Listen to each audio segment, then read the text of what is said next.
Hello, Envision Mastery students. You are already at a C1 level. You are an advanced student. So this is our text, and that's what we're going to read for today. Our goal is to continue talking like we talked a few weeks ago about how the natural world can impact in our daily lives. This time, though, we are a little less focused on everything happening on the outside and a little more focused on how we can make our own environments more nature friendly and the impact this might have in our daily lives. So, our text says the architectural imperative of nature. The modern urban landscape is a monument to human engineering, yet it frequently serves as a stark testament to our profound environmental amnesia.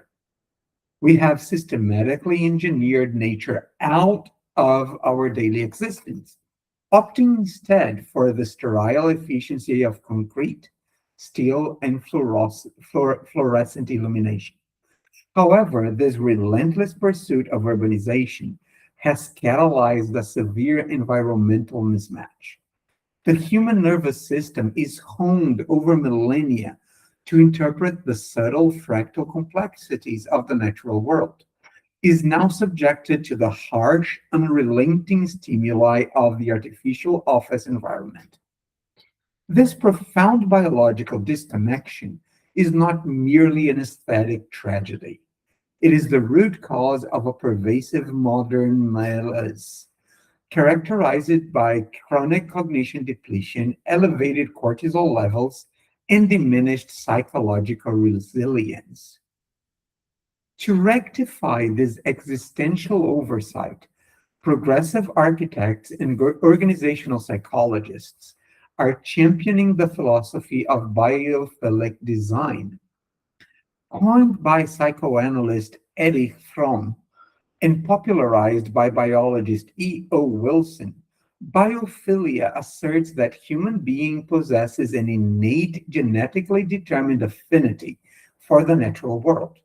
Consequently, biophilic design is not a superficial interior decorating trend, such as scattering a few obligatory potted plants across a desolate open plan office. Rather, it is a structural paradigm shift. It demands the holistic integration of natural elements into the built environment, utilizing direct nature, vegetation, natural light, water features, and indirect nature, organic materials, biomimicry, natural geometries, to neurologically stimulate and restore the human occupants. The empirical data supporting biophilic integration is unequivocal. In the corporate sector, biophilic workspaces yield staggering results on investment by mitigating the hidden costs of human capital. Exposure to light and greenery actively downregulates the sympathetic nervous system, thereby reducing psychological stress makers. Furthermore, it facilitates attention restoration theory, providing the brain with the effortless soft fascination required to recover from the grueling demands of directive cognitive labor. Employees immersed in biophilic environments exhibit significantly enhanced creativity, creative problem solving capacities, and lower rates of absenteeism. The restorative power of nature is so potent that it transcends the workspace and permeates the clinical realm. Landmark epidemiological studies reveal that hospital patients recovering in rooms with views of arboreal landscapes require fewer analgesics, experience fewer post-operative complications, and are discharged more rapidly than their counterparts facing a brick facade. Rapidly than their counterparts facing brick facades. On a macro societal level, the necessity of biophilic integration becomes a matter of civilizational survival. History is littered with the ruins of societies that hubristically attempted to conquer, rather than collaborate with their surrounding ecosystems. When a city views nature purely as a consumable resource or a spatial inconvenience, the environmental blowback is inevitable. The eradication of urban canopies precipitates the urban heat island effect, transforming metropolises into oppressive heat trapping concrete ovens that exacerbate respiratory illnesses and cardiovascular stress.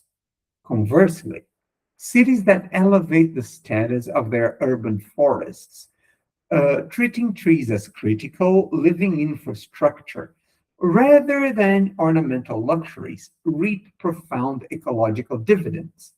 These arboreal networks act as sophisticated, localized climate control systems. Their expensive root architectures function as subterranean sponges, mitigating catastrophic stormwater runoff and naturally filtering toxic contaminants, while their foliage aggressively sequester atmospheric carbon. Ultimately, the integration of biophilic principles into our architecture and urban planning is a stark biological imperative. We must abandon the antiquated dualistic notion that civilization and nature are inherently oppositional forces. Pioneering urban centers such as Singapore are already modeling this integration through vast vertical gardens and ubiquitous super trees, providing that high density living can proving proving that high density living can successfully harmonize with rich biodiversity. The cities and workspaces of the future must be conceived as complex hybrid ecosystems.